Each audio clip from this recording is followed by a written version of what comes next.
জাতীয় সংহতি রক্ষায় শারীরশিক্ষার ভূমিকা। দলগত খেলায় ধর্মীয় সমন্বয়ের মাধ্যমে জাতীয় সংহতি বৃদ্ধি।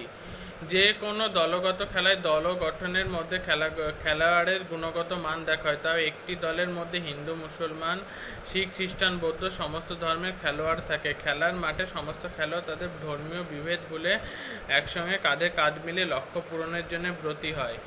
দলগত খেলায় বর্ণভেদ প্রথার অবলুপ্ত করে।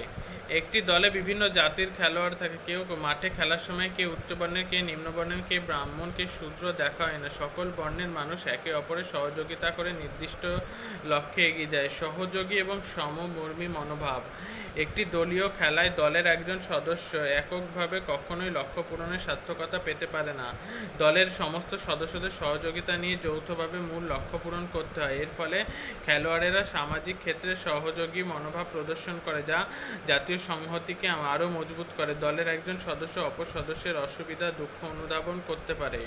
দলের এক সদস্যের দুঃখ কষ্ট অন্য সদস্যরা ভাগ করে নেয়। বিভিন্ন শিবিরের মাধ্যমে সংহতি স্থাপন। খেলাধুলার দক্ষতা বৃদ্ধির উদ্দেশ্যে বিভিন্ন আবাসিক শিবির করা হয়ে থাকে।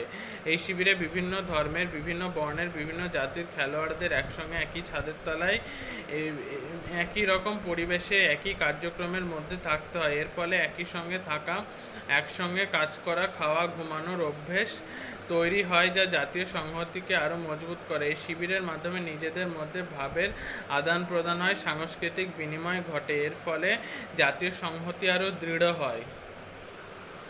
মনের দূষণ রোধ করে শারীরিক জাতীয় সংহতি রক্ষা করে। বিভিন্ন খেলাধুলা, ব্রতচারী, দুঃসাহসিক অভিযানে অংশগ্রহণের মাধ্যমে শিক্ষার্থীদের মধ্যে পারস্পরিক বন্ধুত্বপূর্ণ সৌহার্দ্যের সম্পর্ক গড়ে ওঠে। খেলার অংশগ্রহণের মাধ্যমে শিক্ষার্থীরা তাদের জয়কে বরণ করে নিতে পারে, তেমনি প্রতিযোগিতায় পরাজিত হয়ে হাসি মুখে সেই পরাজয় মেনে নিতে পারে।